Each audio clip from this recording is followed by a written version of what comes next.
Welcome to the Age and Dementia-Friendly Pioneer Valley quarterly meeting. Our topic today is home care and caregiving. So I broke this meeting into two parts, and we'll see how this works. But so from 9:30 to 11, we'll be talking about home care and caregiving. We have three speakers, and we set aside a good amount of time for discussion because as we've heard, as I've heard in the news quite a bit, there is a shortage of home care providers, and it's becoming a real crisis. And not only home care providers, healthcare providers. It crosses a number of different disciplines.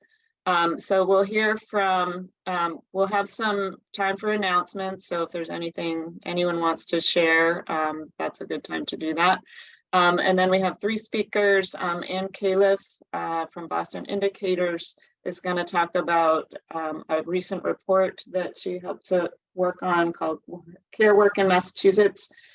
And then Roseanne Martocchia from WestMass Elder Care is going to join us at 9:45. She's in another meeting right now, just to talk about the care system and options for home care based on the agency on aging that she directs, and also sort of the, you know, what the job situation looks like right now.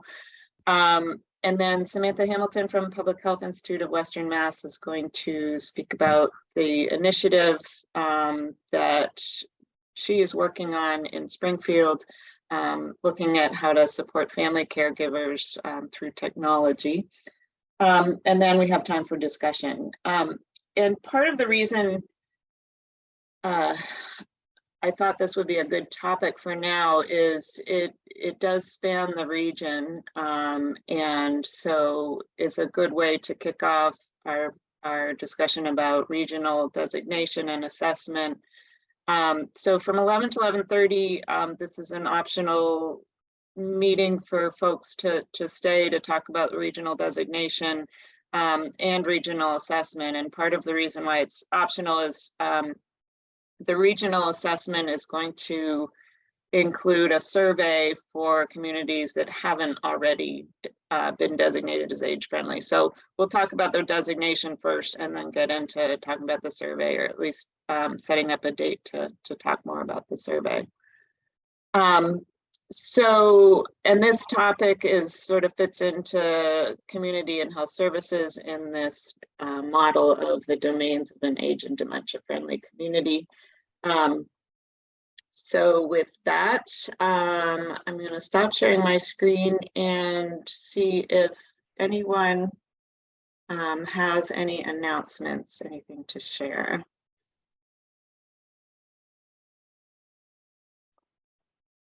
James, anything? Sure. So I'll jump in. Hi, everybody. James Fuccione from Mass Healthy Aging Collaborative. We had Annie present yesterday, and she did an amazing job. And I still feel bad that we had a time crunch. Then she had a little more time than she thought. So, so feel free to take advantage of all the knowledge that Annie will bring today. But the Mass Healthy Aging Collaborative was invited to participate on a statewide work group to create a statewide digital equity plan. And so we're going to be on a statewide work group representing older adults, talking about broadband access to devices, digital literacy, awareness of the benefits and potential risks of being online and having that access. So, so stakeholders across the state are invited to participate in another quarterly meeting we have called a Technology Learning Collaborative for Healthy Aging. And we're going to have all that feed into what I bring to that statewide work group. But be on the lookout. There's plenty of funding opportunities that are going to come down from the Mass Broadband Institute for that purpose.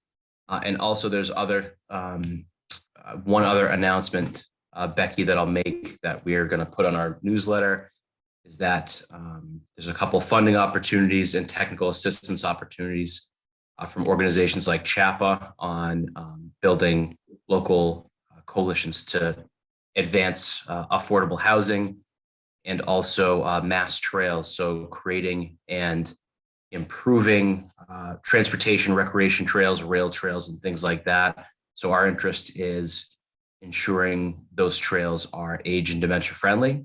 If you're curious about what that means, I'm happy to talk to you about it. But that's, I think, what we have for the time being. James, is that working? Is the Technology Learning Collaborative separate from the Digital Equity Alliance? Separate group. Yeah, so the Digital Equity Alliance is a Pioneer Valley focused group. Okay. My understanding, I think they've been invited to submit a full proposal, a full application after submitting a concept paper. So that's great news. But this is a separate thing. So the Pioneer Valley group, the Alliance, participates in what we do, and we also support what they're doing locally. Yeah, and if anyone is interested in joining that Pioneer Valley group, we are able to invite others. There's a meeting, there's 3 meetings scheduled. I believe they'll be quarterly, but just send me an email if you're interested, and I'll send you the, I'll forward that to the person organizing those meetings. Also regarding trails, I organized a panel for the Mass Trails Conference that was, it was virtual, the kickoff panel. And I'm hoping, I haven't seen a recording for that yet, but I'm hoping there's one available. But there was a really great panel, including Andrew Kilduff, who presented at our last quarterly meeting on outdoor spaces on the Belchertown Trail. We had someone from we had Peter Flinker from Dodson and Flinker talking about designing the East Hampton Trail that goes up Mount Tom, which is accessible, and also Meg Bandera from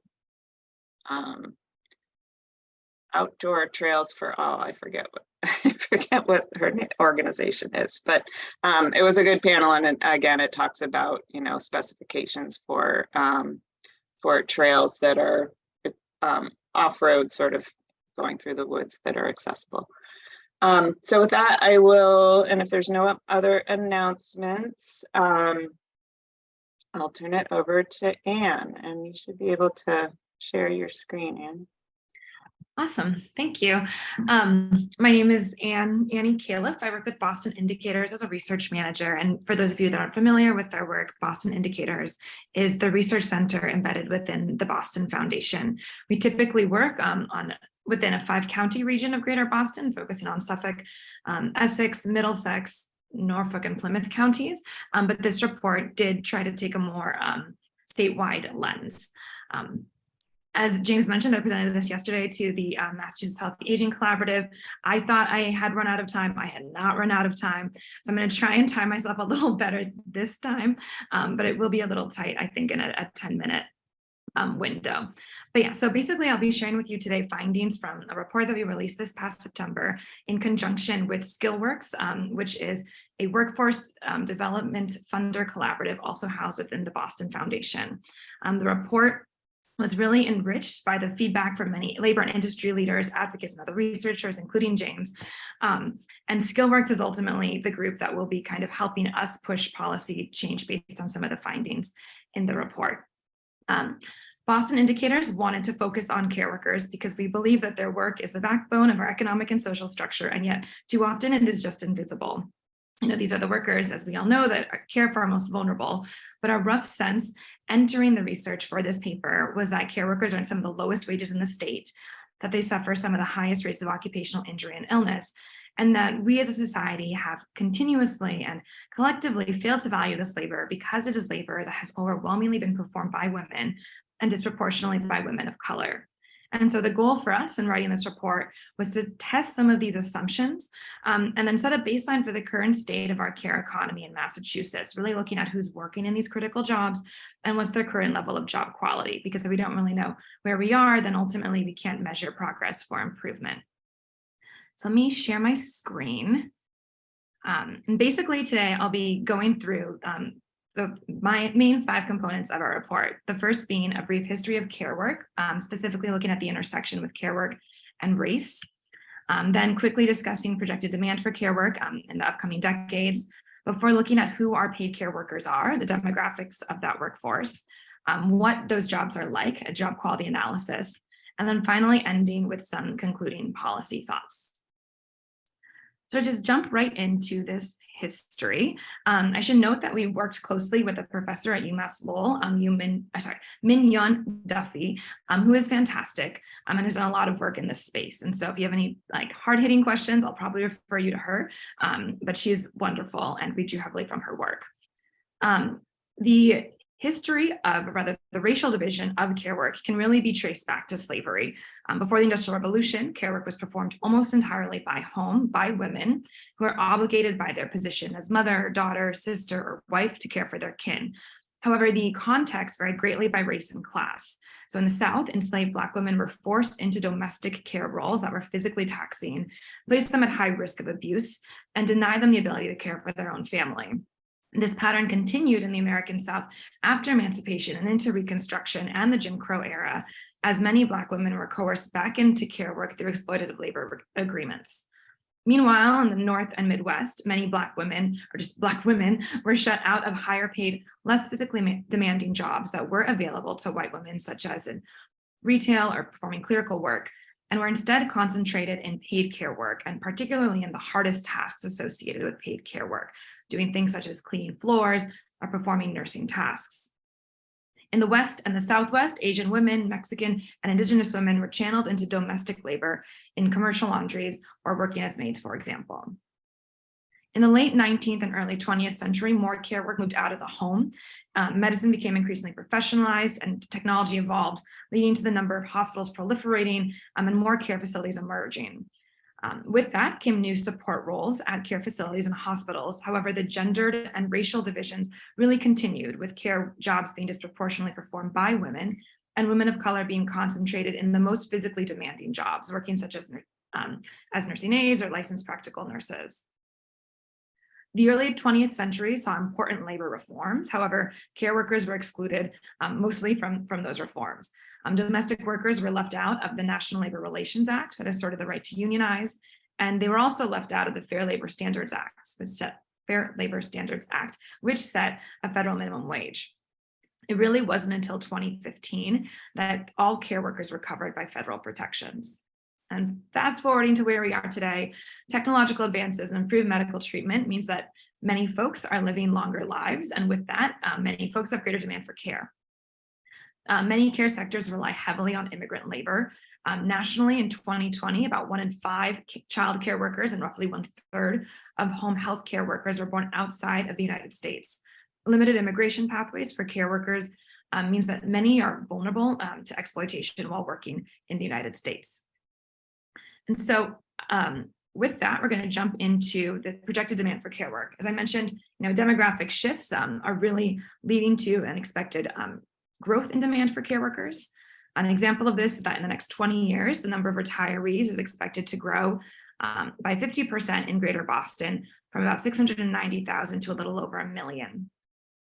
Nationally, the number of adults aged 85 years or older is expected to triple between 2020 and 2060. And this number is important because these are the folks who are most likely to require care. And so with that, care work jobs are projected to be some of the fastest growing jobs in the Commonwealth. Statewide, we expect all occupations to grow about 3% between 2018 and 2028. But for care work, we expect that to be closer to 12.5%. That's quadruple the rate for all occupations. Before I talk a bit about the demographics of our care workers, I do want to take a moment to define what we mean by care workers. It's very difficult to draw boundaries around care, but for the purpose of this report, we focus specifically on home care workers, long-term care facility workers, so those working in a nursing home, for example, and childcare workers. I flag that we really struggled with whether or not to include childcare workers here, mostly because the regulatory environment and a lot of the policy recommendations are just very distinct for childcare workers, or different from what we might recommend for elder care or care for adults with disabilities. However, we ultimately decided to include all three of these groups because they all provide critical supports that most people require at some point in their life, either in infancy, illness, disability, or old age, and work to enhance an individual's personal capacity. And so with that, I think no surprise, care workers in the state are overwhelmingly women. Women make up about half of the state's workforce, but around 85% of home care workers and workers in long-term care facilities. They make up 92% of child care workers. So a fun point of contrast is that 19% of active duty enlisted service members are female, which means that women are twice as likely to be in the military than men are to be a child care worker.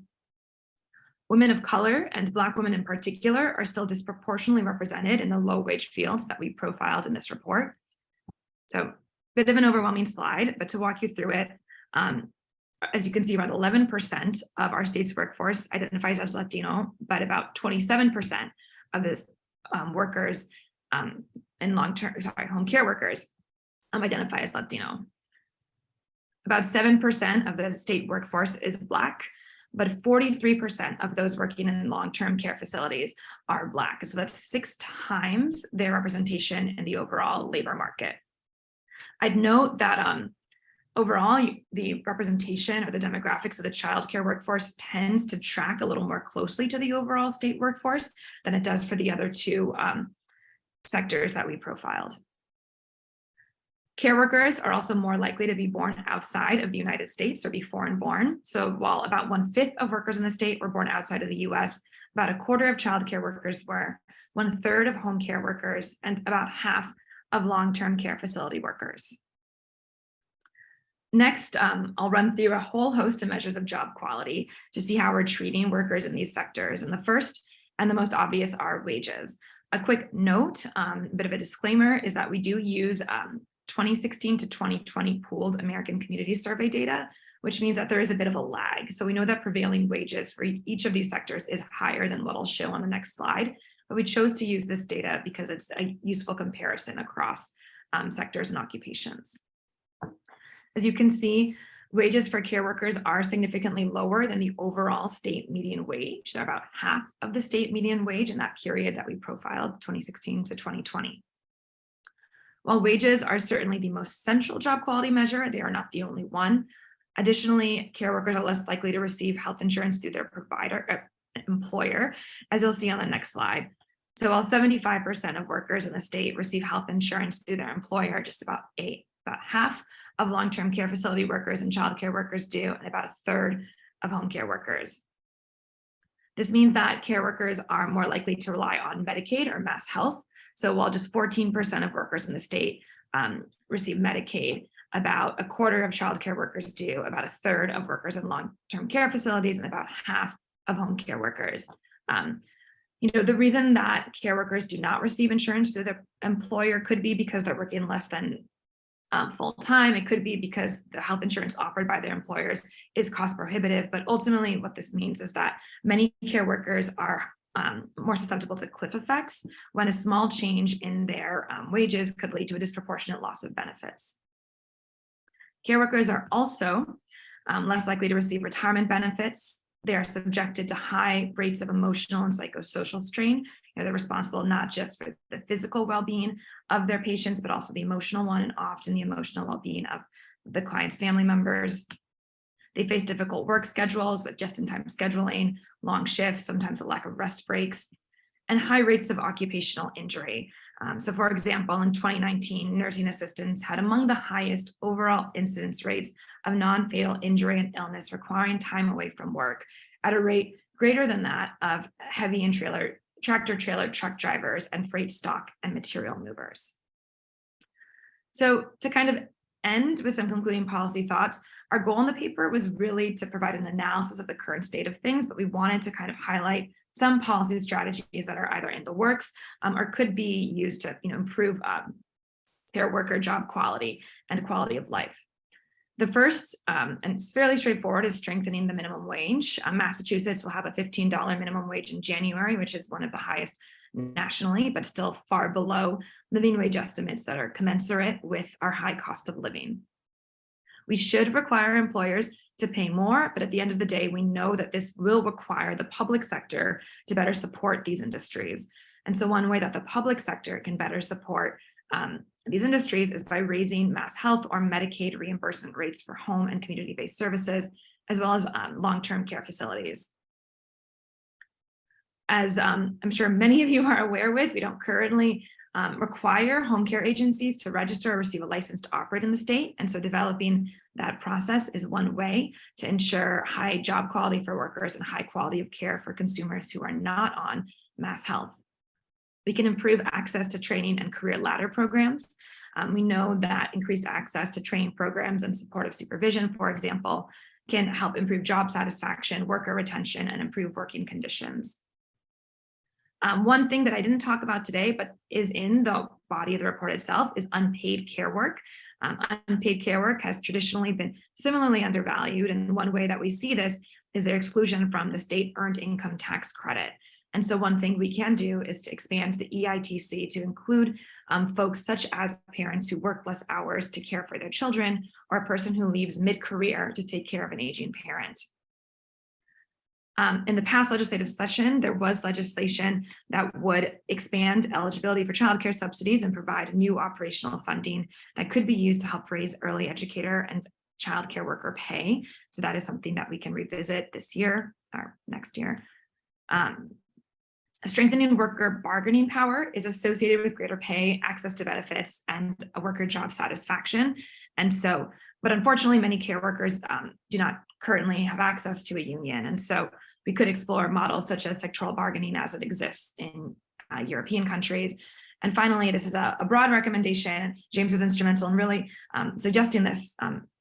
So thank you, but really just improvements to public transit and expanding affordable housing opportunities in the state. You know, the high cost of living here impacts all of us, but is especially hard on care workers, many of which are reliant on public transit to travel long distances from where they can afford to work to where they can afford to live to where they can find a job. And so improvements to public transit, increasing frequency, providing lower income fares or no fares can really improve care worker livelihood. And so with that, I will stop sharing my screen. Thank you all. I'll share a link to the report, and I'm happy to share my email address for any additional questions as well. Thanks, Annie. And are you able to stay on for the rest of the meeting so we have, or do you want to do questions? Yeah, I can stay on. Okay, great. So I think we'll hold questions to the end. And so next we have Roseanne talking about sort of the care system in our region. Roseanne. Good morning, everyone. Thanks, Becky. Annie, thanks for the report and working on it and also hearing about it. I think it gives us really that background historically and the macro view of how this workforce has evolved in their current state. Hopefully I'll bring a little bit of information to the group this morning about the status of the workforce, probably locally and regionally here, and some of the items that you touched upon are certainly in alignment. We have understood, we're an aging service access point. Work at WestMass Elder Care as the director, so our home base is in Holyoke, but we service communities around us and also in other parts of Western Massachusetts, sort of depending on the program. I know that one of my colleagues, Val from Highland Valley, is on the line. So Val, if you have things to add or compare and contrast, please jump in. I think we work with many direct care partners to provide the services in the home, and really want to shout out to them, because without those partners, we couldn't organize and pay for the care without the workers heading to those homes every day to deliver that hands-on care, which is so important. That workforce is primarily made up of women over 45, or single moms, and as Annie described, disproportionately women of color and Latino in our area, and other ethnicities, and also an immigrant population. And we see that depending on where you are in the state, sort of who fills those direct care roles may be from particular backgrounds. That is being addressed most recently in some of the training opportunities that have been added. I think going back, 20 years, 15 years, and some agencies still do this. They provide their own training so they can hire someone who doesn't have meet the training requirements, and then train them as a homemaker, a personal care worker, a home health aide, and in the nursing home settings as a CNA, a certified nursing assistant. But because of the retention and the turnover is so great, that's been a challenge for the organizations. So the state has put together, and this has been a long-standing work in progress, but now there are training opportunities which are free, which are online, and supplemented by some in-person training, mainly to do demonstrations. So the work is secure, done securely and competently, and that's tested for. They're about to release training in Spanish and Haitian Creole, and with the plan to add more languages in the future. So that will open up some opportunities for people to learn in their primary language, which is terrific. Annie also talked about the cliff effect, which is particularly of importance for moms who may be working, who may have daycare subsidies for their children, who may have housing subsidies, certainly Mass Health eligibility, and other benefits like food stamps. So that has been identified as a key barrier that keeps people working at a lesser number of hours than they might otherwise. But it's that tipping balance of if they continue to work and earn over a certain amount, then their life income and their family income is significantly impacted. And the other thing that I think, in contrast with working in facilities like a nursing facility or an assisted living, is that people who are going to people's homes are traveling, adds the added need for reliable transportation. And as we, branch out from cities, Springfield, smaller cities that we have in our area to the rural areas, that presents a significant challenge to being able to get to people and work with them one-on-one in their homes. We all know what the last couple of years have been like. And at first, I think families were more at home, and really everyone was hesitant to have others come into their homes. So for those first few months, I would say it was a very quiet period. We were doing a lot of work telephonically, which was, very strange. And we're really back to seeing people in person, which is, and that has been the case for, a solid year. But as we went into 2021, we also saw a lot of people on the move, changing jobs, which, might have been a great opportunity. But I think it left us, I will just speak from our experience, when you have a lot of new people and a significantly higher level of turnover, you were left with a situation of needing to train and the work just getting done that much slower because people are not well versed in what they're doing, and you don't have one or two people new on your team, but maybe 4 or 5. And that has started to level out, but it's certainly has been a significant impact over this last year. So we hope for healthier and more normalized days ahead. I think we all know that people are sometimes waiting for service. And I'd say that, in our area, we are fortunate that we probably have at any given time, for any need, people who are on service but needing something else or a higher level of care, or making a change for whatever reason, 30 to 50 people on that list of switching, waiting, in process. That varies significantly around the state, so that, and of course it depends on density of population, how many clients you have in enrollment and so forth. But those lists can be very significant, into the hundreds of people, 100, 200 people waiting, which is, really hard to handle, and hard for not only the person, but for their family and their caregivers. I'd say we've also Annie talked about rates and what's happening there the last couple of years. Excuse my phone ringing. The last couple of years have also added a significant amount of resources which have been infused into the system through add-ons, premium rates, ARPA dollars that came. And I think what we're all concerned about is how do we unwind from that when those extra dollars go away and diminish, and that we know that things like the minimum wage, currently inflation, those are permanent changes in our base infrastructure and expenses.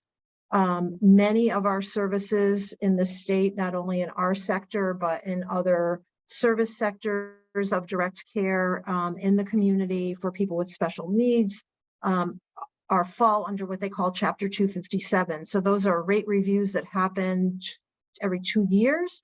And just to focus on home care and services to older adults, some of the rates are under review that were supposed to be adjusted for January 1, coming in a few weeks. They are taking a really in-depth, hard look at what those rates look like, what's inside of them, what has happened in the provider community over the last couple of years, the impacts of minimum wage, the impacts of workforce changes. So that process has been delayed. So some of these temporary premium and add-ons are in place until such time that those rates are reset. So I think we're all, advocating, speaking to both the executive and the legislative branch about the implications of that and the absolute struggle that will occur if the rates are rolled back to previous levels, and we see the population. So we know that we have more people in the pipeline for services. The other thing I think that's, also impacted is that nursing facilities are under the same sorts of workforce constraints, and they have absolute requirements about staffing so that they're sometimes not able to take people in. We also are caring for a vulnerable population. So there's been vaccination policies that have been included, that first booster. I think that is going to be adjusted, from what I understand, to only require the primary series going forward, but that is not official yet.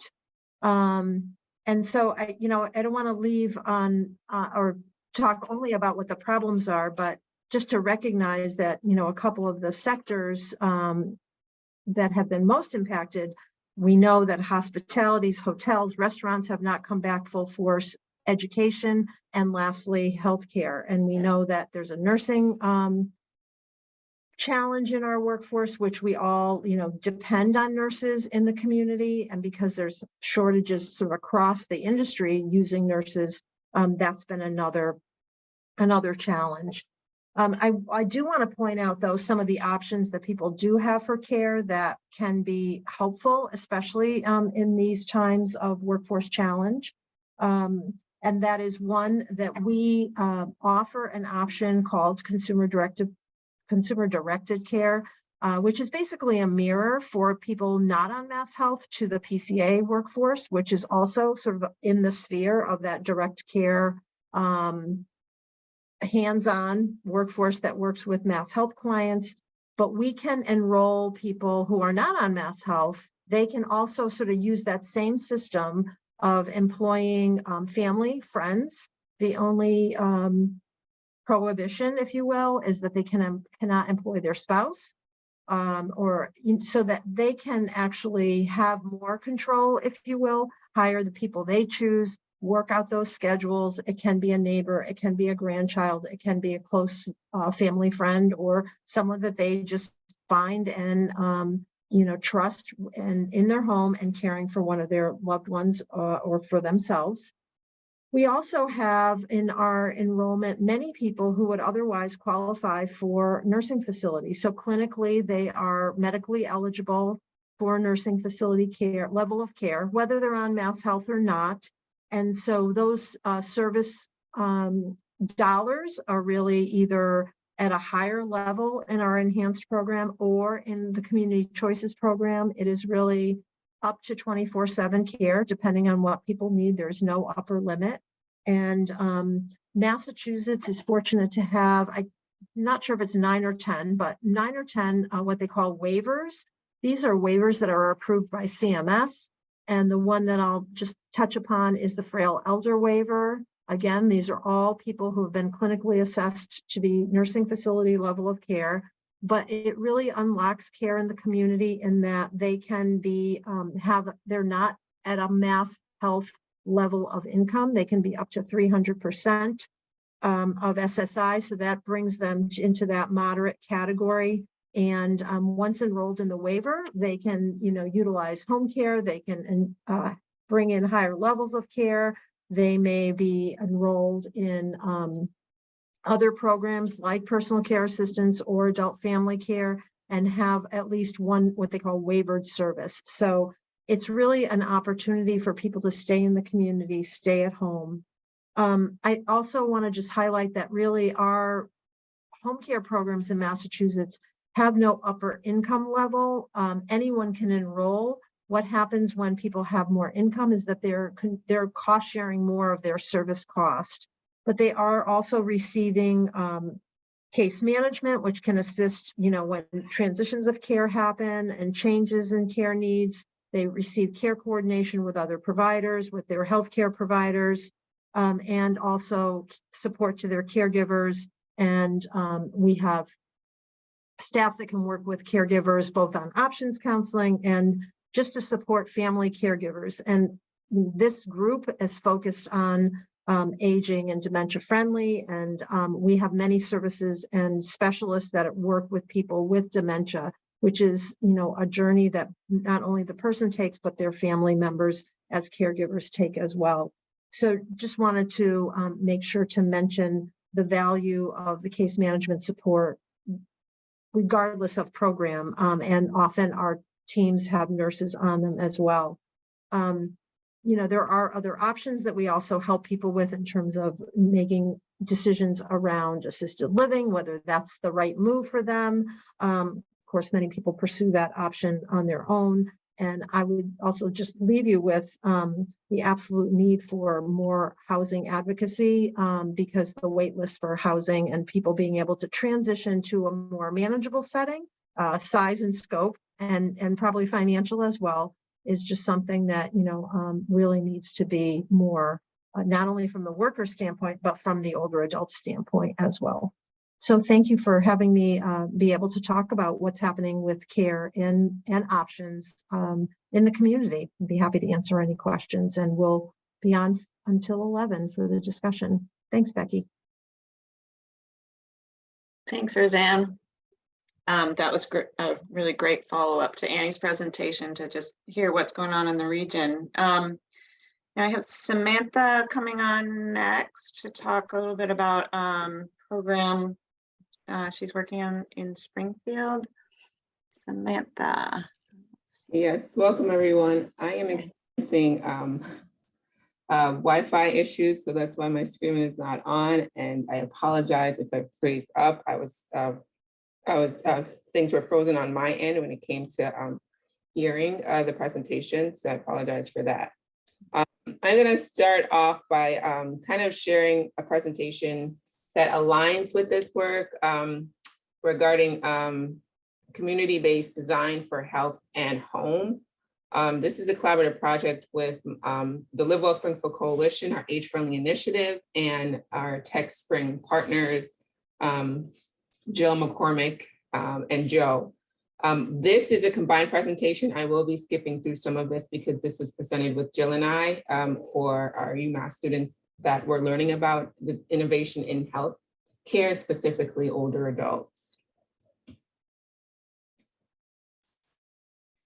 So the intention is for me to give you an understanding of the partners at the table, myself and Jill, Tech Spring's expertise, talk about the premise for this collaborative partnership, this ecosystem idea, and the partners that are involved, and then talk about this health human-centered design process and some of our challenges and opportunities that we've learned since we've been working together.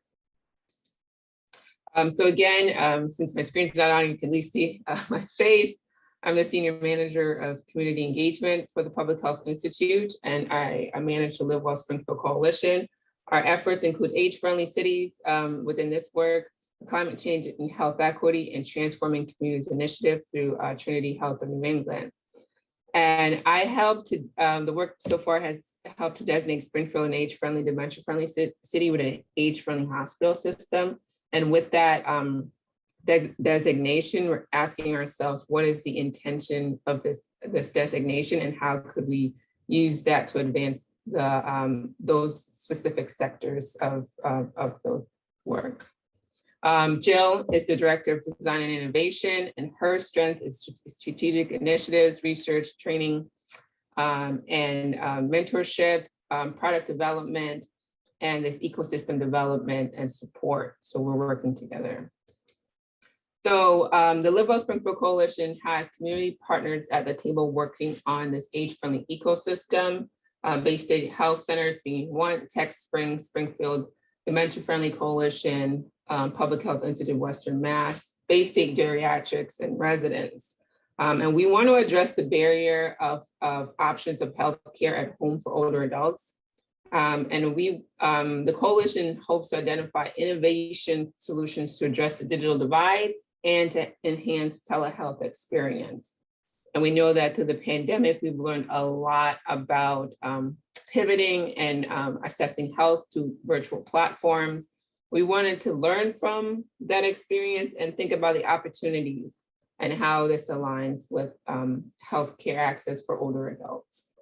So also at the bottom, you see some of our other partners that are in this ecosystem collaborative, Serenity Care PACE, that's not mentioned above as well, and the Mass Association for the Blind and Visually Impaired.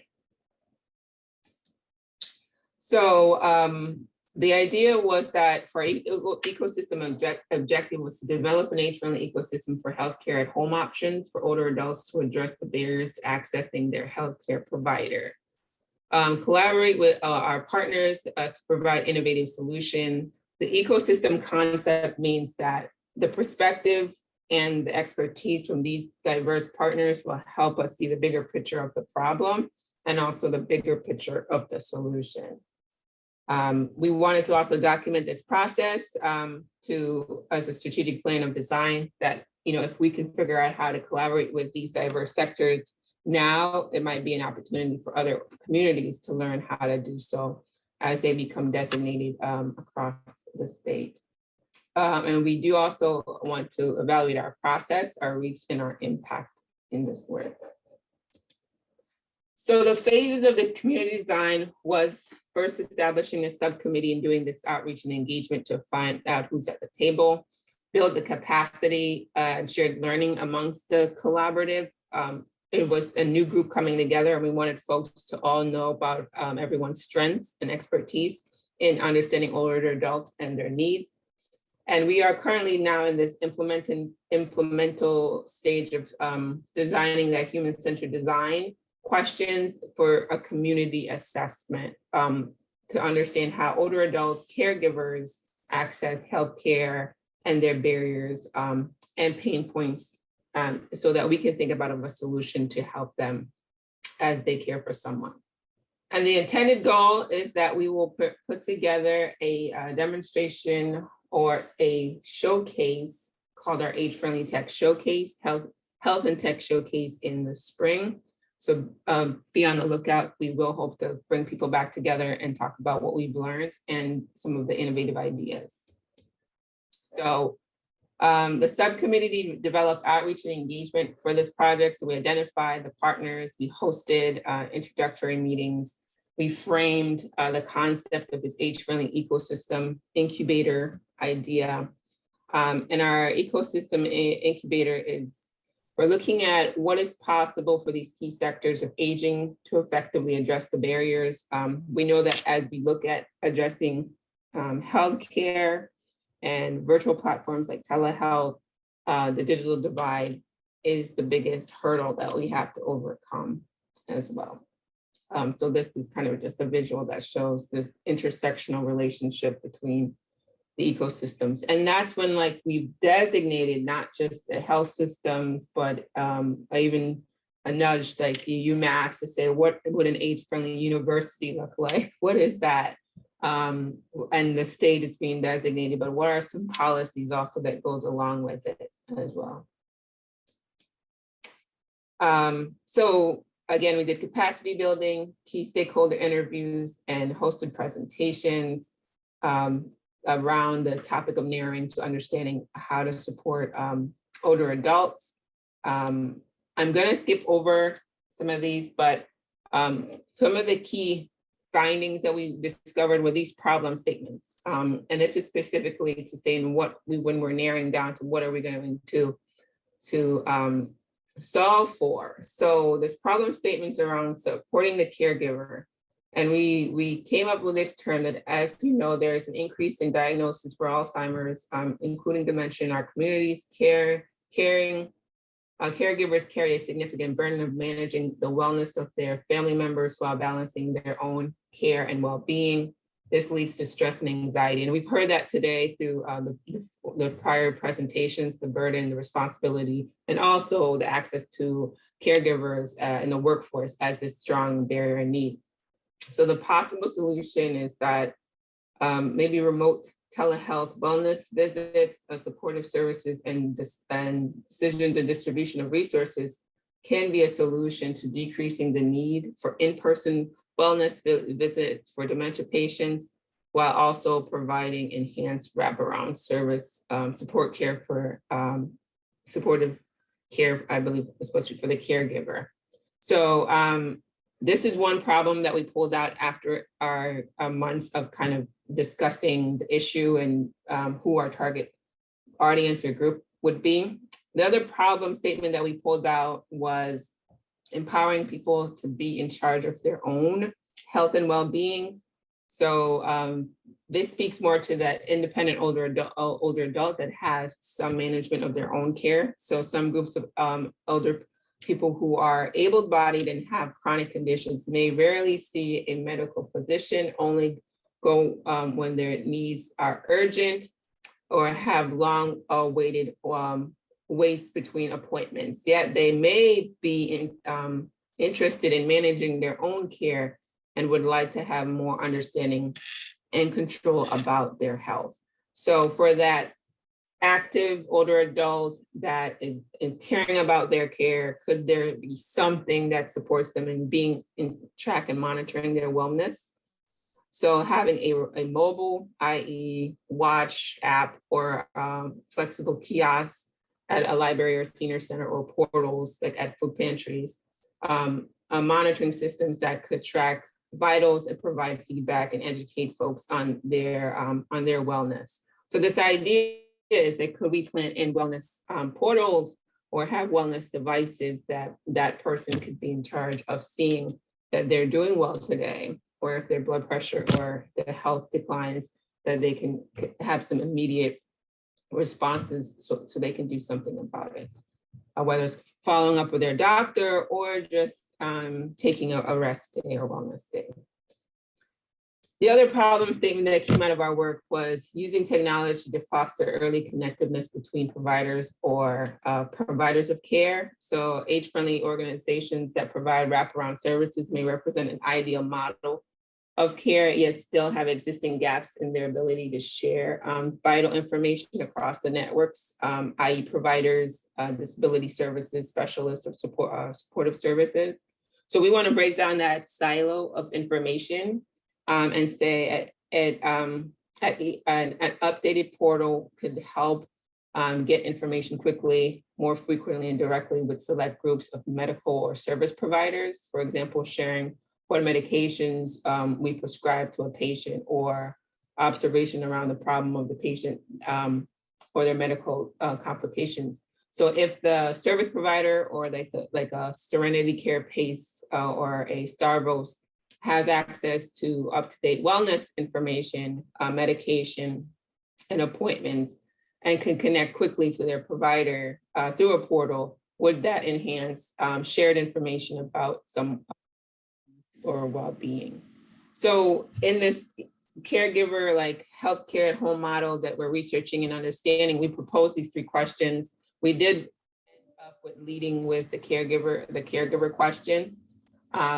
And with that, we're going to do a human-centered design process that narrows the focus to defining the problem. And this speaks to whether we're solving for the caregiver a communications barrier, a collaboration barrier, or an information barrier.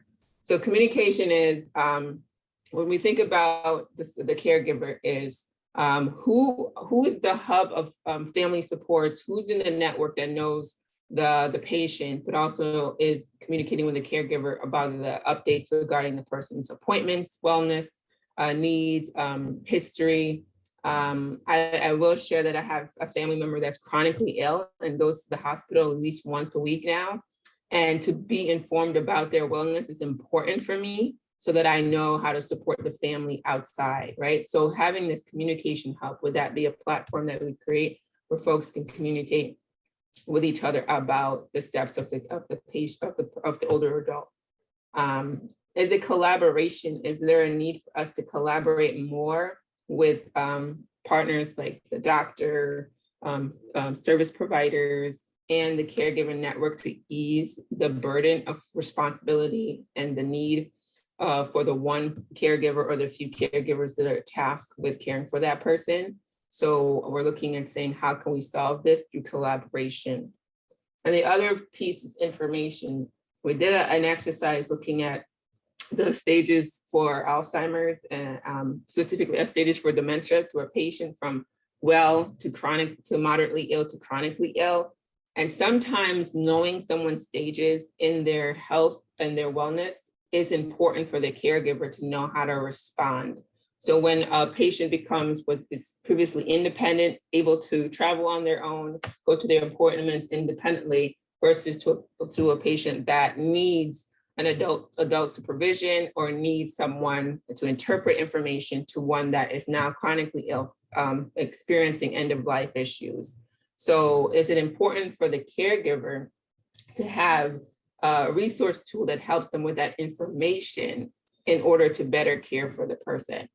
So if we ease those pain points, that's our assumption, if we ease that burden, then that could probably allow that caregiver to be better at caring and also not stressed and anxious. So the solution ideas are kind of based on pain points, this idea of what is most stressful for you. And if we think about ourselves, if we're currently caring for someone, is it about communicating to the family network about the condition of our family member or our friend? Is it collaborating on who's doing the task and the roles of supporting and caring for them? Or is it knowing about the diagnosis or the issue impacting the individual experiencing the chronic health issue? So is it knowing more information about the condition of their wellness, their health, would help ease the stress? Or is it all three? So those are the solutions we're looking for in tech, in aging and older adults, and asking how tech could solve that problem. Or is it processes in tech that could solve that problem? I'm gonna jump again. So what we've learned from our work so far is the challenges is that there's limited thinking and visioning. Some people might say, why bother with this anyways? We feel like sometimes we already have all the solutions to life through technology. We're very much innovative in the 21st century, but some folks can't see past what is next. The pace in which we're doing this work, it might be just right for folks, but it might not be fast enough for others. But we have 2 years with our age-friendly funding to do this, and we're ending in January. We have 6 months left to kind of show what our innovative idea might be. Innovation is the right size, time, risk level of development funding. So this work is really community assessment. It's really understanding and asking community residents what is happening as a caregiver for them, what are the pain points for them, but it requires more resources going forward to develop the tech solution or the innovation. And then sometimes our partners are ready to solve the problem versus staying in the problem phase of thinking about then what is still wrong, what is still missing. So we kind of rush to solutions sometimes without thinking about how we ask ourselves all of the questions. And then there's, again, funding is another thing. Once this project ends, are we going to find the resources to continue this work?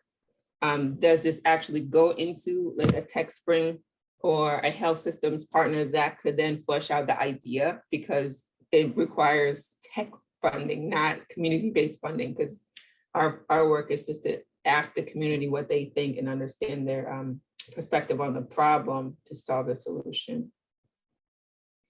And And then, so one of the things that we learned, we did a lot of interviews, and one of the interviews was with Dr. Paraglia. He's a chief of general medicine and community health at Bay State. He said, it's striking. We need to engage people on a deeper level. How can we take care of you best? What are your concerns? And in part work on expectation management. I can't listen to their heart, but there are lots of other things I can do to understanding the problem. So when we think about telehealth, it's kind of like, well, one part is getting out of the assumption that telehealth can't really replace the wellness visit care that folks might get. But there's so much we can give to our healthcare provider when we do talk more about what's happening with our bodies. So assuming that there's so much more we can do if folks are willing to open up and tell us what's going on with them, even though they can't physically be in the hospital or be at their healthcare provider. And opportunities that we thought of is this is a collective understanding. We got a lot of our partners to think collectively about the problem. This is like this ecosystem thinking. We're all coming together. We're all thinking about how to solve for the caregiver from our respective vantage point. Timing. Most of these human-centered design work happens in a incubator. It happens in a short time period. We do have the pleasure of having this grant for 2 years to work on it and be more thoughtful. And this does go through a community vetting process where we're going out now. Our next phase is to do a community assessment, asking residents that are caregivers, older adults that are caregivers, specific questions about that role and what the solutions they think could be for them. And then this is also, we're looking at ownership and buy-in. I think most partners at the table feel very invested in this work, and as well as our residents that are speaking up about the importance of the caregiver role. And this work is also focused on a lens of equity by focusing on what the highest needs are, needed communities are. So the folks most vulnerable are who we're trying to solve for. And if we can solve for those folks, then the solution will help others. I think that's all I have. I will say this concept is very abstract in that we're still looking at.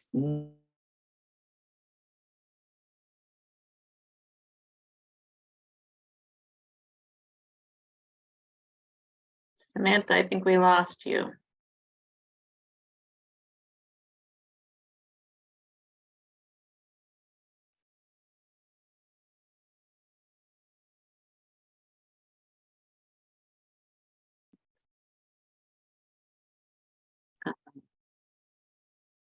Okay, I'm gonna try to get us back.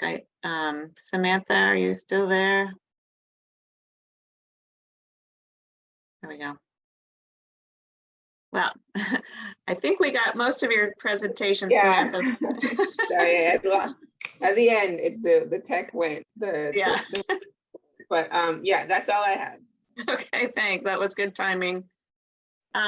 So I'm going to open it up for questions and discussion, and just to see if, for those of you working in communities, if these presentations resonate with your experience, and what are you seeing in your communities, and on the side of the caregivers, what type of support are you providing for caregivers, if any? So anyone want to jump in?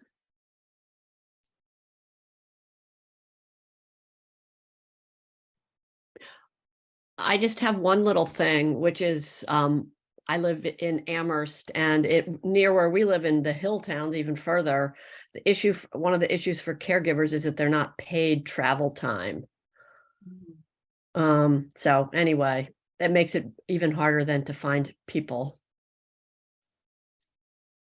Thanks, Liz. And I think you have mentioned in the past that Amherst Neighbors provides some help to people aging in place, but you can't do everything. And so do you run into, trying to assign to tell people they need more care and them not being able to find it? And then what do you do in Yes. that situation? People have a very hard time finding care, and they qualify for care and they're waiting.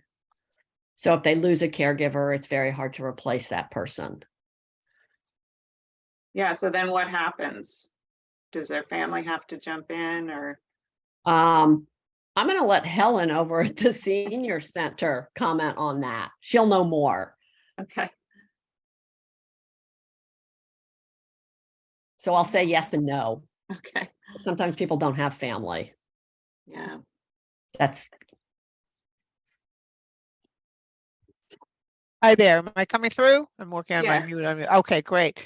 I second what Liz experiences. People with home care, unfortunately, are waiting long times. I gather there's a Pioneer Valley shortage of Helpers Valley, but also it seems to be really particularly bad in Amherst. I think we're just that further down the transportation line from maybe the hub where caregivers might live in Springfield or Holyoke.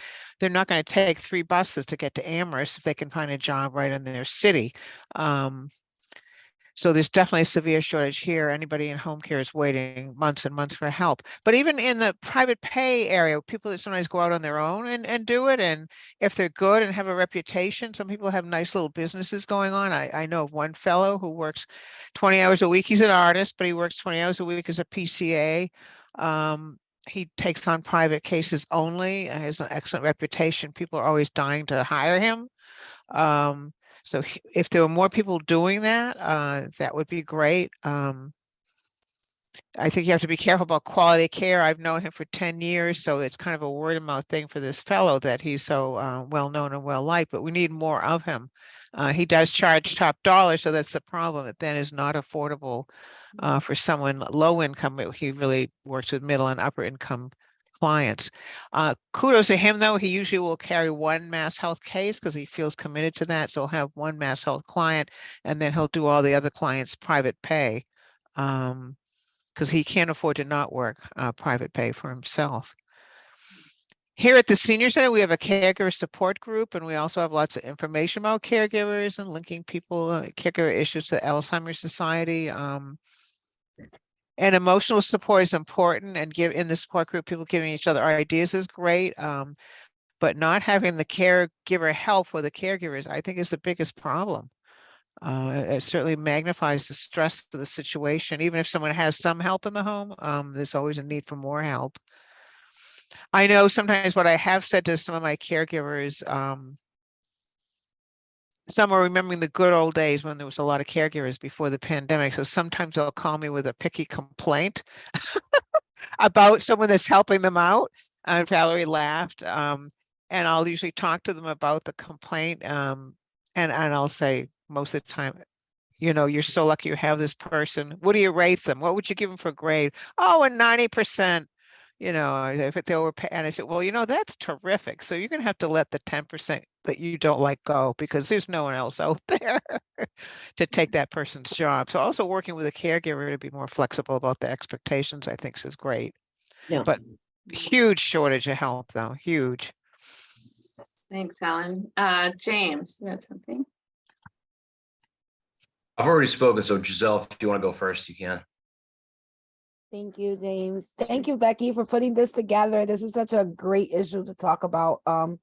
So I work for Adult Day Health, which is kind of like the respite for caregivers, right? And we still have a shortage in staff, transportation, picking up our clients far out. And we deal with it as we go, but it is a big issue. But we also, with my company, we created a connected care model. And we had it passed in Maryland as a legislation. And the connected care model kind of brings in the home care component, the ADH, and the virtual component of it. So they get a grandpad to be at home. They get the HHA or home care services in the morning to get ready to go to the center, and then in the evening when they come back home, and then they get the center during the day. In Maryland, Medicaid actually pays for all this altogether. And we passed a legislation there. We're hoping to, you know, figure out what we can do in Massachusetts to get that done, but it's really working. We are piloting with Fallen Health on this, so we partner with them, and they are the school that's paying for the grant pad. They pay for the ADH, and then they're also now paying for the home care. So there's work being done in all areas. Thanks, Giselle. James? Thanks. I know I've already spoken, and I'll kick it to Jolene after, but having the benefit of, you know, hearing Annie yesterday, working with Samantha, and just being in this realm for a little while, there's a great infrastructure of support for older adults and services in Massachusetts, and Roseanne mentioned that. I think one of the many issues is that people don't know about everything that's available and the distinctions between what a PCA does versus what a home health aide does. What are the benefits of hiring an agency to provide care versus an individual, consumer directed care? There's lots of borders drawn between all these different options. So part of what this group and like a regional Pioneer Valley Aging Dementia-Friendly initiative or even local initiatives can do is at least let people know where to go, whether that's the Aging Service Access Point or the Council on Aging, to direct and traffic to what's available. So I think having just somebody to, you know, a referral to give somebody to is a very important and influential thing, and relatively easy that this group can do. So that's just one thing, is awareness and education about where to go for support. I mean, the Executive Office of Elder Affairs has a caregiver program with lots of different resources that's, you know, available to folks too. So that's that. Massachusetts is one of only a few states that does not have licensure for home health agencies. In the last legislative session, there was a commission with lots of different people that don't always agree, but they kind of came all to the same table, and they came up with a piece of legislation that was not passed, but more than likely it's going to come up again, you know, in January or in the beginning of the next legislative session. What you're going to see is the same people advocating for that. There's the trade associations, home care agencies, ASAPs. You know, you might get some home care workers, but I think it's important for this group to enter that chat as well. Like they need to hear from different folks, because if Amherst neighbors, or if, you know, local government steps up to say, you know, we don't have this availability, this is a problem, we need to solidify and strengthen this industry, having licensure is a massive way to do that. So I encourage everybody to take a look at that and get that going. And then to the ecosystem that Samantha was talking about and what Annie was presenting, the age and dementia-friendly lens on things like housing and transportation are hugely important to supporting this workforce, as well, as was mentioned. So we're talking about what it means to have affordable housing, or a statewide policy where every community has to come up with like an accessory dwelling unit bylaw, or, you know, fare-free buses, or whatever the case may be. This is important for people that are getting older and aging, but it's also important for the workforce. These are things that need to be brought up as part of this, that, you know, it's not part of the discussion right now wholesale. Like, it's there in pieces because, you know, we're all connected and we're making these points locally, but this is a conversation we need to elevate. So I think that's something that this regional group and even local aging dementia-friendly communities can do. So happy to help with that if it's useful. Thanks, James. Jolene has her hand up. Yeah, so I was just, thanks Becky for putting this on. I apologize in advance. This is not the best camera angle. I'm recovering from some severe back surgery complications. So I apologize for the angle, and I apologize if my 2-year-old screams in the background. But I completely agree with everything that's been said so far. I agree with James with what he just said. and the discussion that was just had about there really is not truly enough workforce for those of us that do need in-home health services. I'm struggling with that right now myself because of my spinal surgery. Specifically the week of Thanksgiving, I had no in-home health care at all, which was very hard because my husband is only one person. So I see it from both sides. And I know for a matter of fact, here in Brimfield, we have quite a few elderly that need the home care, but it's super hard to get it in our town because of where we're located. We're not close enough to Springfield and Holyoke and Chicopee where people want to travel from out there to us. And we're too far from Worcester where we can't get people from Worcester even out to Brimfield. We're at this weird like triangle of the state. It is so hard to get people. Thank God for the Veterans Administration because they have been able to coordinate my care, thankfully. But even they had a hard time. Brigham and Women's had a hard time getting me in-home care because of that exact situation. We're at a weird corner of the state.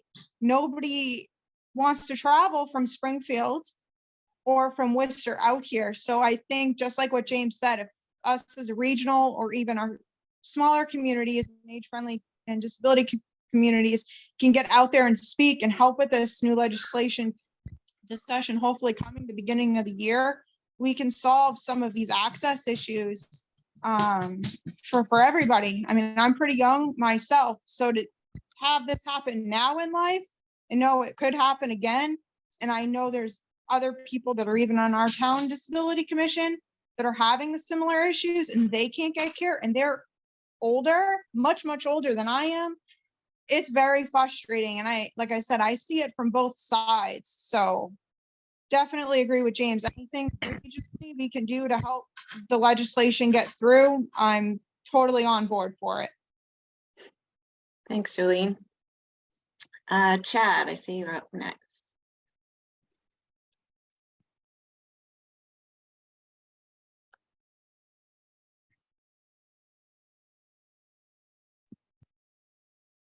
I There you wanted to really say that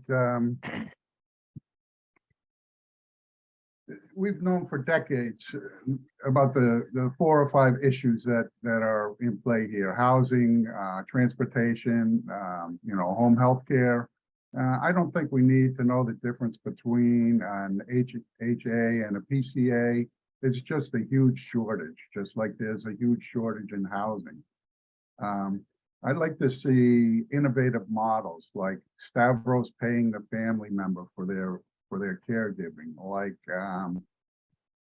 some of the I don't really like the technology. Telehealth is not a human in your home providing support, but I bless them for their trial and their innovation.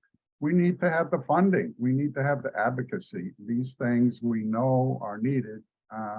Why is it taking so long for them to happen? Thanks, Chad. Roseanne. Yeah, I think a lot of good points being raised. I think maybe one good thing that COVID brought to the fore was the more visibility to people at home, because I think before it was even that population of people needing care at home was even more invisible. And I think during COVID, the recognition of how are we going to get to people who, just was elevated. COVID also brought us all apart. And so the opportunity to even do any networking, people changing jobs, I think there's just less working knowledge because there's been a lot of movement and a lot of isolation, even within the networks that exist. I just want to call out, each of our ASAP agencies has a call center and information and referral department. I know the councils on aging do a lot of this work. It's just helping people navigate what their options are. And we are not the solution to everyone's, presenting issues, but having someone just to at least let you know. The licensure bill is really important because while there's great opportunity and great people that do private pay work, there's also, because it's an unregulated and there aren't guardrails, parameters around it. There's also people that can be taken advantage of. So I think having something in place would be helpful just to set the level the playing field. And then I think the rural issue is it's that there's not enough workers who live proximate to that Brimfield, to, the hill towns, Amherst, wherever it is that people are waiting longer. So how do we, as an aging and dementia-friendly, entity and participants, work on how do you get more local people? You don't need a ton of them, but we need people that don't have to travel from Holyoke to, Granby or Northampton to Worthington, et cetera. So I think it is somewhat, everything is local, and this is also local, which kind of harks back to the housing and other issues that we've raised. So that's just comments on in response to some of what's been brought up. Thank you. Thanks, Roseanne. And I have a question, maybe for Annie or Roseanne, in terms of the trying to get legislation that increases wages that can be paid by Medicaid. Is that a federal issue? Is that a state issue? I think wasn't there legislation passed by Mass to get Mass Health to pay higher wages last year? Or am I missing that? Just in terms of trying to get more people in the field. I mean, those are really low wages that Annie presented, and just not livable for a lot of communities. I think what's happening right now is there's competition across sectors. So a worker that, I think typically in the direct care workforce, and I'll just say PCAs are, they have a collective bargaining contract. So that is a Mass Health program. So those wages are adjusted every year.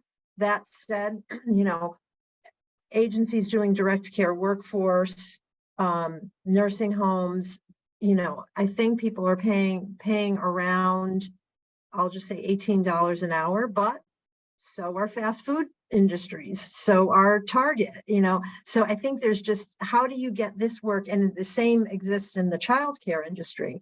How do you get these workers to really have value, and that value is partially demonstrated through their wages? And so if you don't set it sort of up higher than other typical part-time jobs in retail, restaurant, then I don't know that we're going to get there. Knowing that I have a friend who lives in another state, and then she has MS, and until they private paid at $25 an hour, they weren't getting responses to their ads or to the whatever, I don't know what mechanism they were using to solicit workers to help her in the home. And it's another New England state, but that was it. $20 wasn't enough, or whatever the previous. So that's what people are up against. It's challenging. And I think that's partly why the rate setting processes have been somewhat slowed down, because of this infusion of dollars, and how do we course correct for that going forward? I would echo everything that Roseanne said. My understanding is that PCA's got a wage increase during the pandemic through ARPA. They negotiated a wage increase. It's been made permanent. It's like $17.75 is a minimum wage, is what I heard. And then for private pay, I mean, it would be different, but exactly, that you can earn more at Costco, and many of these other, honestly can be easier jobs in retail or whatnot. Not to make these jobs not easy, but these are hard jobs too. But there are other opportunities, and that in terms of the wage setting, I think that can happen at the federal level and at the state level in terms of Medicaid reimbursement rates. So there's plenty to do here, but also it could happen nationally. Yeah. And Annie also mentioned career ladders. I mean, that said, issues that have been around a while. Career ladders in home care and home-based services have been around as a concept and have been attempted and piloted a lot. But I think we can pay home health aides, we can pay all of these types of workers to do specific things, whether it's dementia specific care or chronic disease management, or there's all kinds of populations that can have specialized services from somebody with a little bit more training in certain areas. And I think we should be paying for that stuff. I mean, maybe we can't raise rates wholesale, but I think we can and should pay people for getting training to take care of people in their homes for specific needs.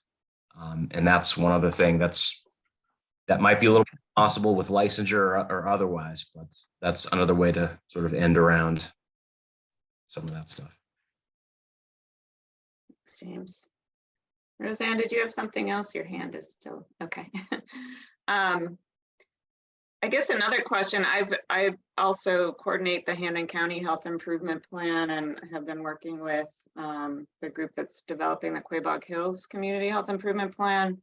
And at least in Hampden County, we've been talking a lot about community health workers and what's the relationship, or is it the same thing? Because I know community health workers have a lot of different titles, but was that sort of covered in your study, Annie, or is that a totally separate sort of field?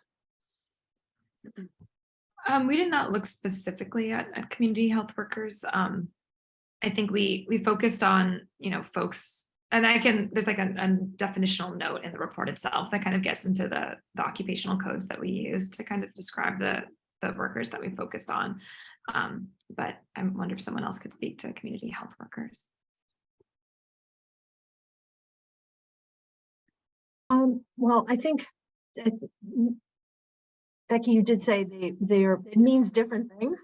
So community health workers are, there is a training curriculum particular to that discipline. They're used in doctors' offices. They're used with assistance with recovery. So their skills can be applied to different settings.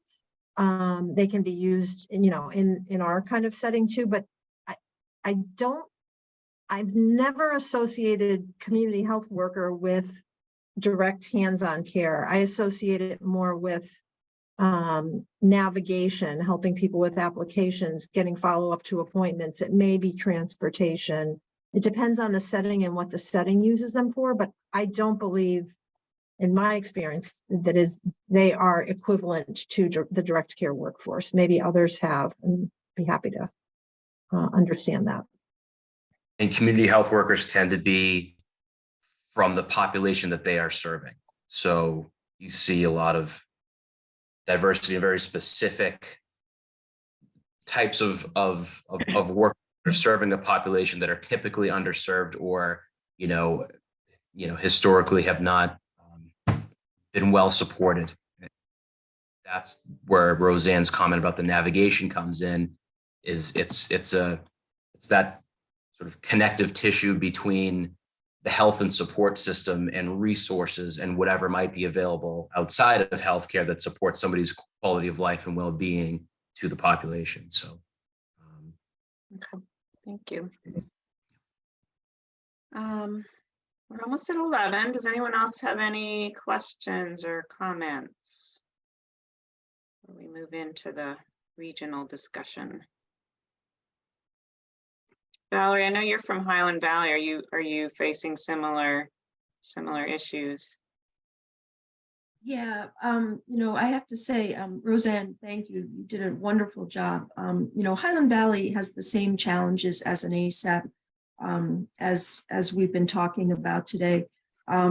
We simply cover a different region than WestMass, and it's a little bit different because I think we have some more rural towns, the hill towns, and Amherst is typically very difficult to fill. And, we do have people waiting for in-home services. And I think, we're in the same boat. So I don't really have a lot to add. But I do want to say, I do appreciate, everything that's been said here today. I think, Annie, your presentation was amazing. And I think one of the biggest problems really has to do with us as a society really just not valuing this work. And, it takes a really kind of person to want to do this work.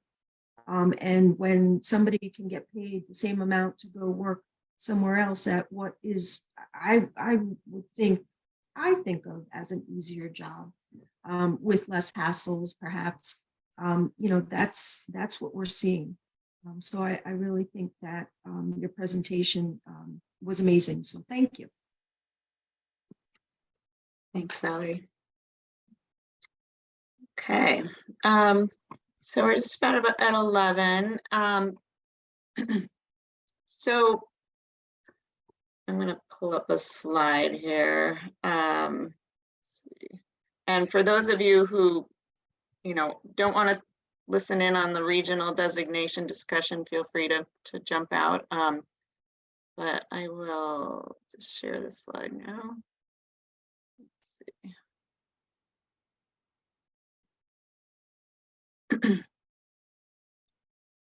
Okay, so I think I've mentioned in the past that we were working on asking communities to adopt a resolution in support of regional designation.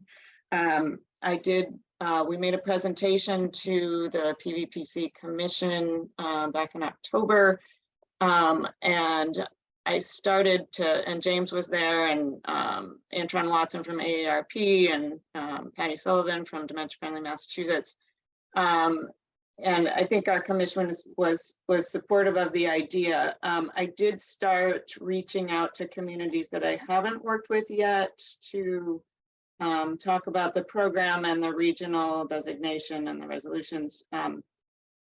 Did not get a lot of response on that. I'm happy Jolene is here because Brimfield is one community that did adopt the resolution, and that was, we started talking to them a while ago. So I'm going to try again after January 2nd, but for those of you who have been involved, we've done local designations, I'll reach out to you next.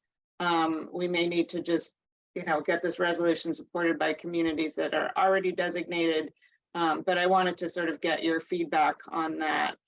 Also, if that's going to be, too sort of difficult to explain to your town leadership that this is a different designation for the region.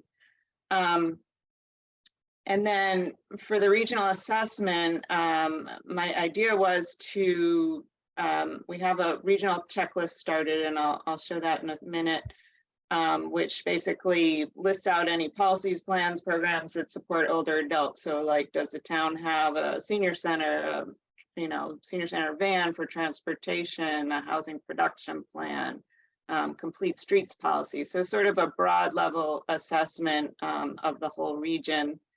And then we'll also look at the action plans that have already been developed. I started developing a survey for communities that have not been involved yet, just to see if folks, and especially smaller communities, if you want to work on this together to get the survey out and also do some additional community engagement. But if I don't get a lot of interest, I'll keep going on a town by town basis for communities that I know are interested and wanting to be involved. And then the idea would be to develop a regional action plan with opportunities for regional collaboration. So for example, today's was a really great way to, look at the regional issue and how do we come at this issue as a region, and even to incorporate this issue into community health improvement plans and other regional documents. And then if I do get communities interested in being part of this assessment, we would include local action plans sort of as an appendix to the regional assessment and action plan. So I'm just gonna stop sharing and just see if this sounds okay to everyone, and if there is anyone who I haven't worked with before who's here, if you want to jump in and just let me know. I don't see too many people. Maybe Tracy from Pelham. I think you're the only one, and then Jolene. And yeah, go ahead, Trace.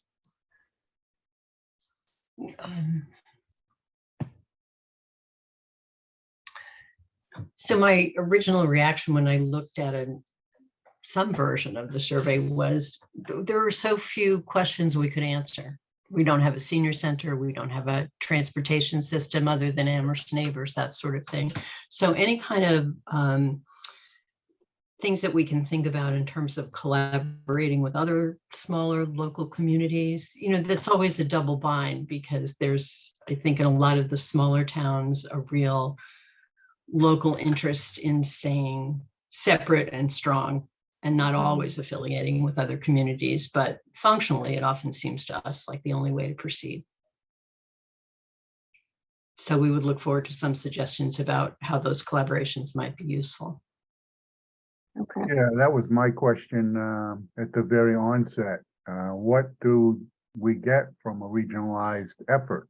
And I think the first half of the meeting really spelled that out. For Tracy, I would say, clearly state what your needs are in your town.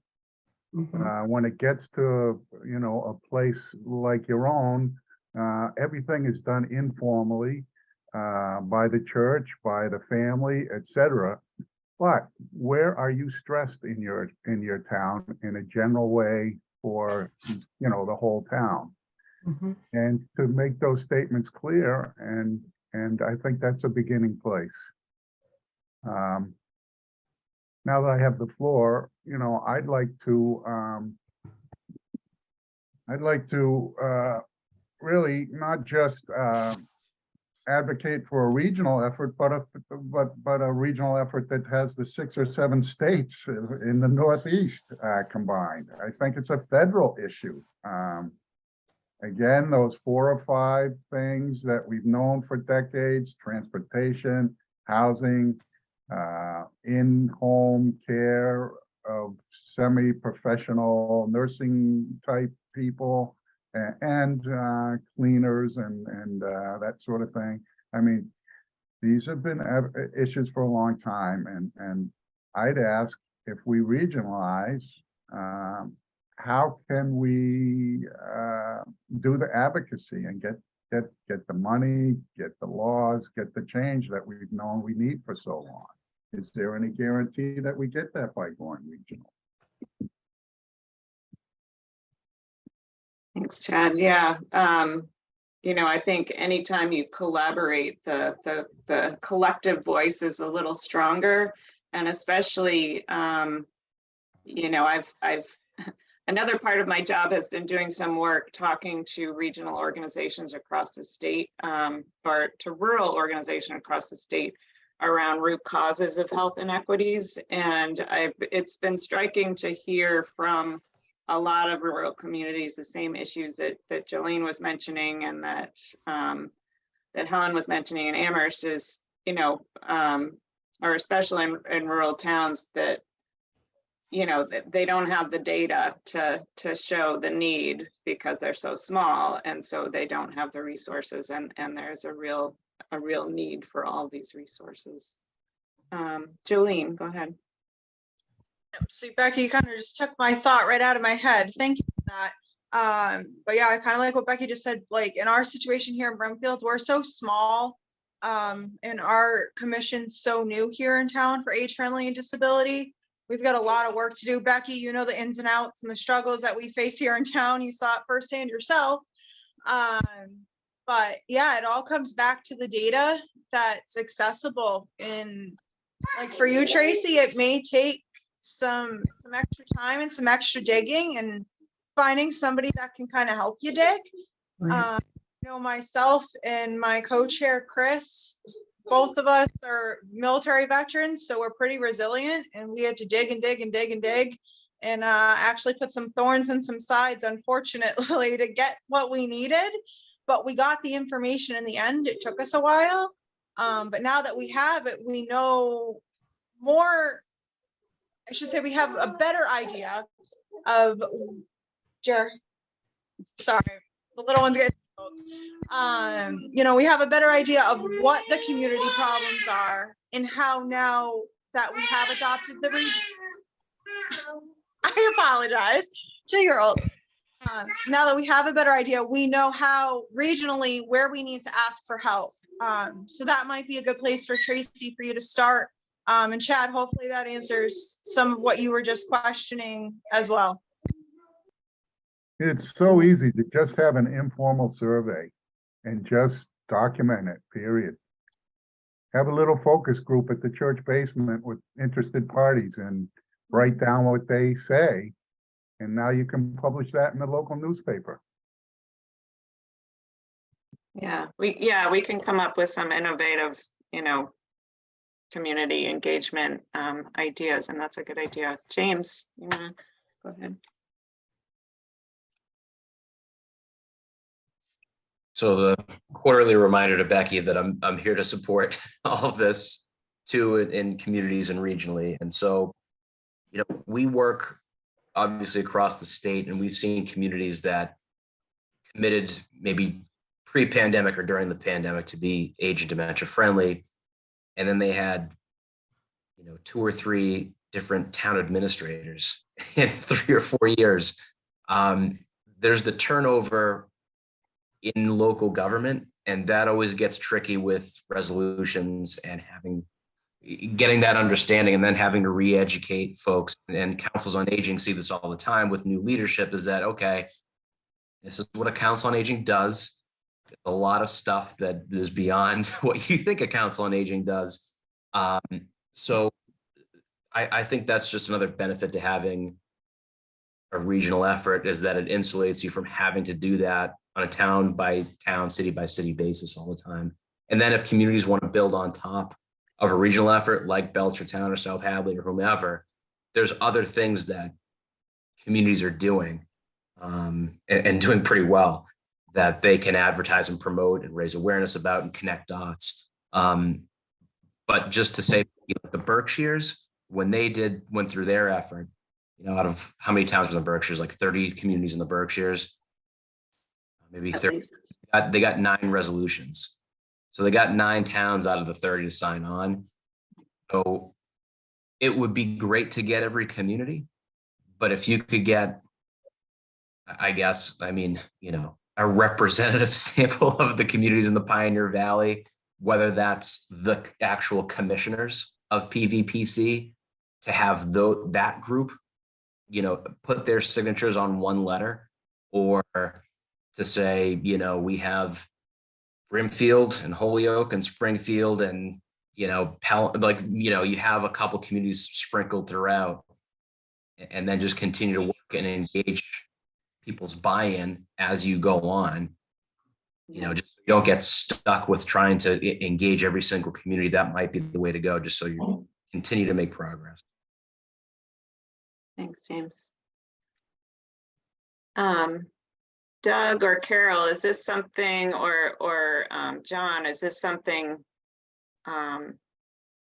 you feel like your communities would support in terms of a regional designation? And would you want to be part of the regional assessment process, since you've already gone through it in your communities? I don't know. I'm listening and thinking about it. I've really admired regions that have done such a great job at it.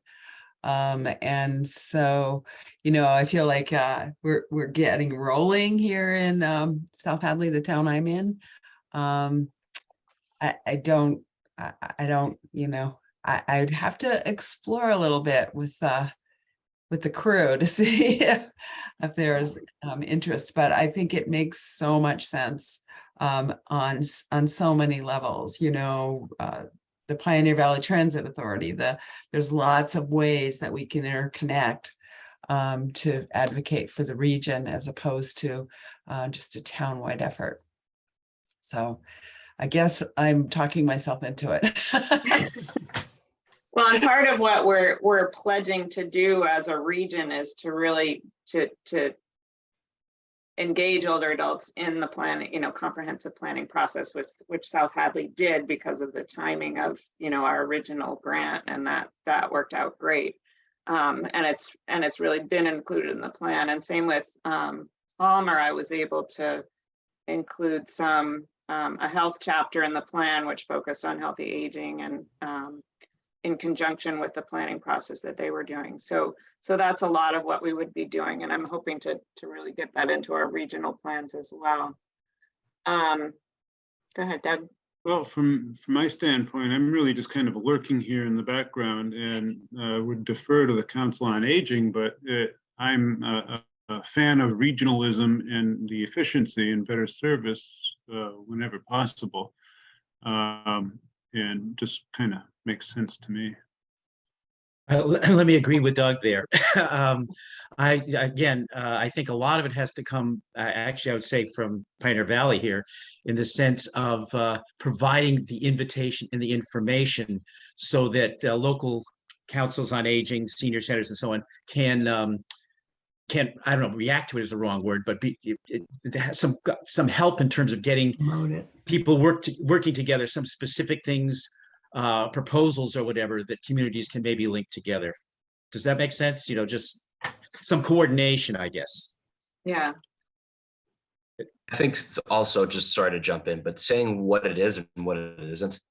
So, communities may think that there's some obligation to this, when really it's just promoting to get your residents involved, so that your community is representing the feedback. Right, and provide the councils on aging, provide senior centers and council on aging with how to do this. Right, right. I mean, that's all signing on means is that you know what's going on. Yeah, and you're part of a coordinated regional effort. Yes, toward healthy aging. And if as long as things are made clear, right, it makes it easier for a council, senior center, whatever, to participate. Yeah. Okay. And for Jolene and Tracy, in terms of getting others involved in your community, I know you probably don't have much town staff, and I know Jolene is a volunteer. Would stipends help to get people involved, or is it just time and meeting times and other stuff going on? I think for Brimfield, it's a little bit of both. It's a combination. We've got a quite interesting dynamic here in town right now going on. So a lot of people don't want to get involved with things because of finances and the pandemic, and there's just not enough. They want to support, but they can't between times of meetings. Like I know for our meetings, a lot of them, unless they're done over the phone, are midday on a Thursday. That's really tough for people. But that's what works for everybody that's on our Age Friendly and Disability Commission. That's the time that works for all of them. So I know we have talked about it, myself and Chris, my co-chair, talked about seeing come spring, maybe doing like an information night or kind of a Q&A night one day when the town hall reopens, to get those people that we've missed because of the time and the day of our meetings, to try to get them out to answer. And I know we do use, because Chris and I are on the younger side, we're the two youngest ones on our commission, we do use a lot of social media platforms to try to pull information from those that, myself right now, are homebound. So those people that physically can't get out to our meetings have a way of contacting us besides sending an email, because our older population in town don't use email. They're not as tech savvy, but they may know how to use Facebook on, their cell phone or a tablet, but they can't figure out email. So I know that's something that's helped us here in town try to pull information. And we've also worked very closely with Eva, who is our ADA coordinator. She's also our Council on Aging director for the senior center. We've worked very closely with her as well.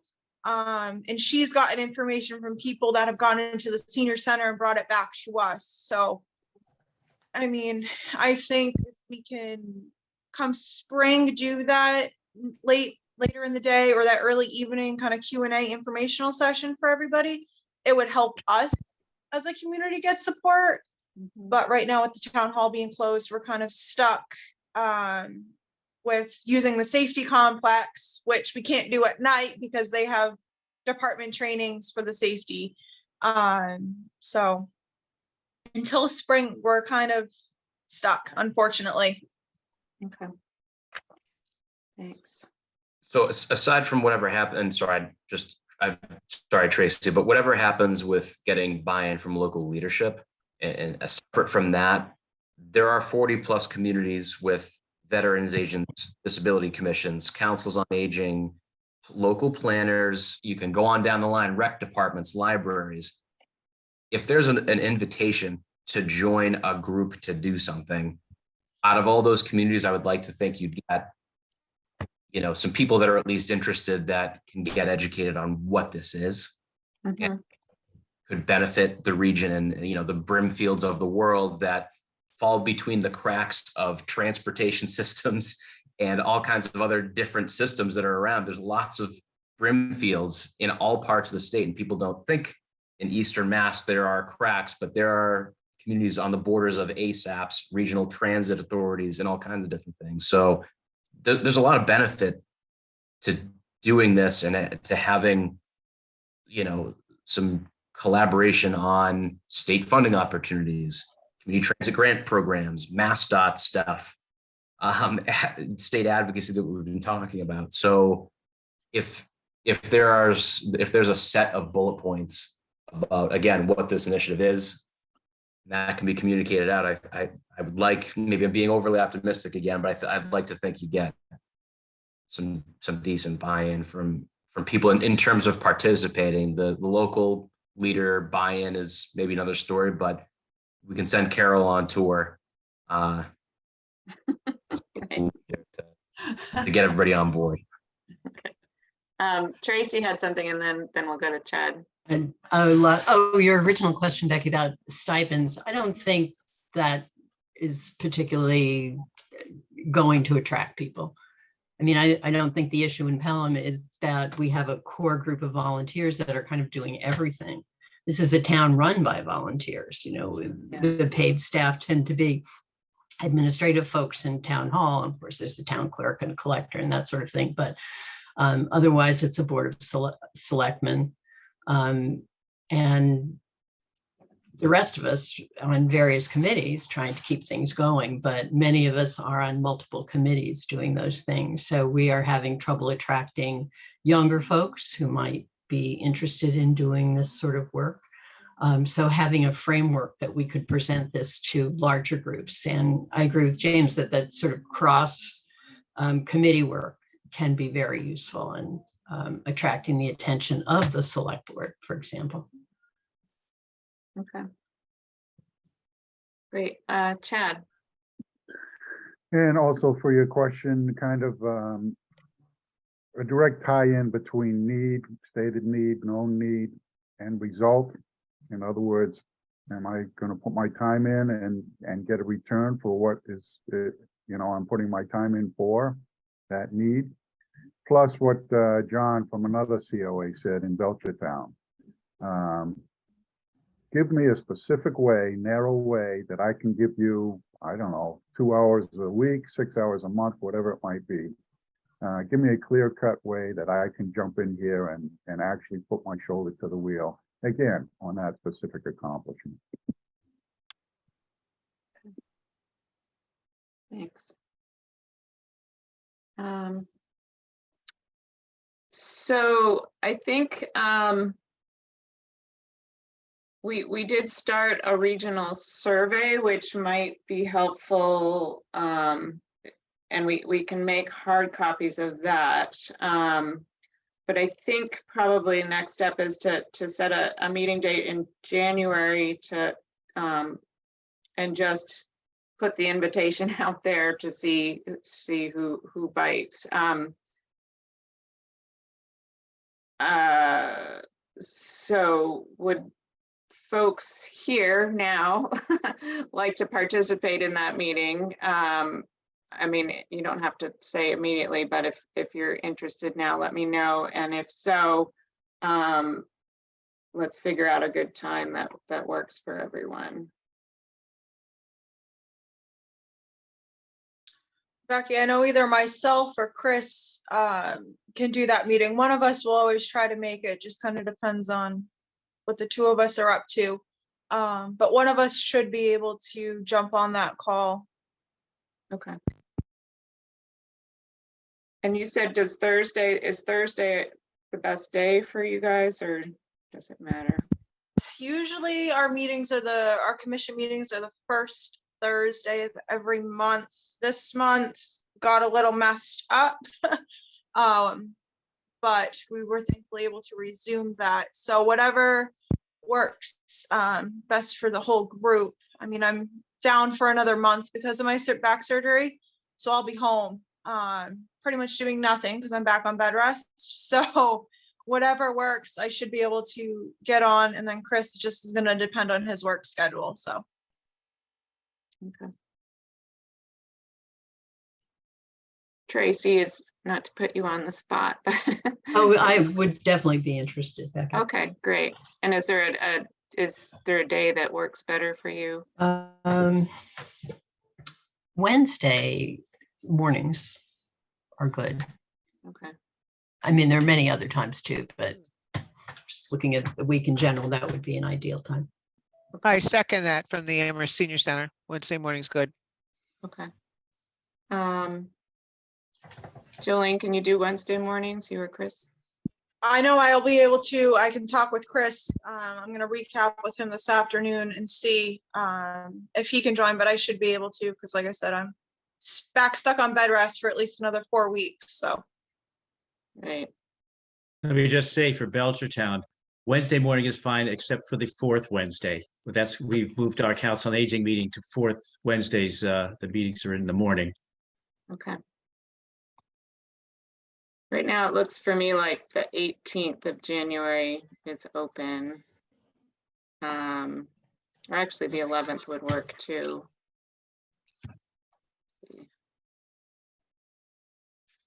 Yeah. You want to say the 11th at, does 9 work? Sure. Okay. And James, maybe I will work with you on developing some kind of an invitation with the bullet points. I think that was a really good idea, just to try to get some more interest and be a little more clear about what this would be. Yep, we need some. Okay. Okay, great. Well, so I will send the invitation to everyone. You don't have to commit now, but we'll do the 11th at 9 and probably make it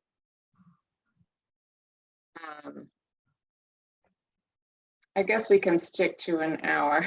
I'm always conflicted because these meetings always take a long time, but I know people get burned out with long meetings. So we'll do an hour meeting. I will send out a draft survey ahead of time just for, at least for the folks who I know want to be involved. I don't want to overwhelm people right away.